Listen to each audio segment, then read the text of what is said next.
founders of the congregation lived in Low German-speaking communities of faith in the Ukraine. It's a long story how they got there, but that's for another time. By 1871, Moscow was not happy, and it became obvious that the good life they had enjoyed for over 80 years in the Ukraine was soon coming to a close. At the same time, America was offering opportunity, as they wanted them to come to develop Kansas just as they had developed the Ukraine. To this day, Kansas and the Ukraine are considered the breadbaskets of the world. In the fall of 1874, they joined a mass migration to America by boarding the Teutonia, a steamship with sails. The ship was overcrowded, and it was generally reported as an uncomfortable voyage. While at sea, a fire broke out on the ship, and it looked as if all 1,010 souls would perish to the bottom of the Atlantic. Fortunately, the fire was contained, and they arrived in New York City in the fall of 1874. The church was organized by 35 charter members in January of 1875. At first, worship was in people's homes, but soon most of the meetings were held in the immigrant house the railroad had built for them about 4 miles south of Inman. The first structure built by the congregation for worship was made of sun-dried bricks. The adobe structure derived from the Netherland longhouse style. They had also built similar buildings in Prussia and later in the Ukraine. Shown here is the seating arrangement. Notice how the women and girls were given the seats facing the pastor, and the men and boys sat off to the side. This followed the way things had been done in Europe.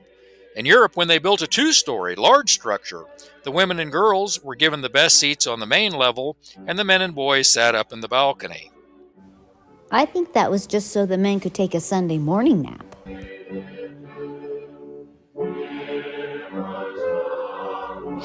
By 1888, the numbers had declined to 88 members from 188 members just 8 years earlier.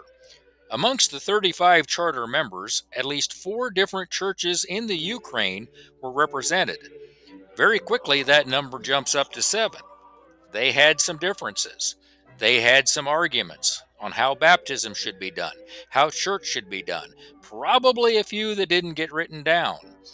People left to form Zor, to form Zion, a church 3 miles south and a half a mile west of Inman, although later almost everyone from that church rejoined this congregation. In 1897, the first wooden structure was built at our present location today. In 1913, Heinrich T. and Anna Neufeld were ordained as missionaries to the American Indians. We believe these pictures were taken at an early mission festival. Early Anabaptists focused on sharing the gospel.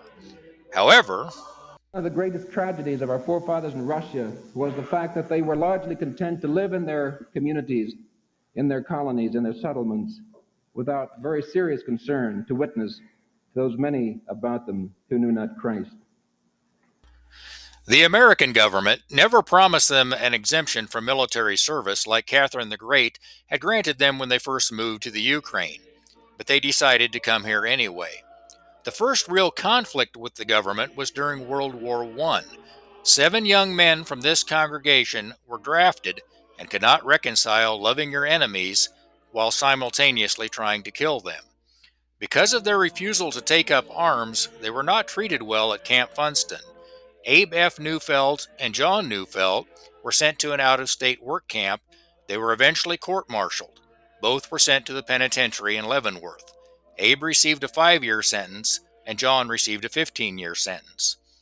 During this time was probably when the congregation faced the greatest persecution in America. Several like-minded churches were burned to the ground by arsonists in Oklahoma. An angry mob mobilized in Burton, and there was some tar and feathering and more violent acts in McPherson County. It should be noted, however, that those that had stayed behind in the Ukraine were facing the Russian Revolution, where things were going from bad to worse to outright miserable.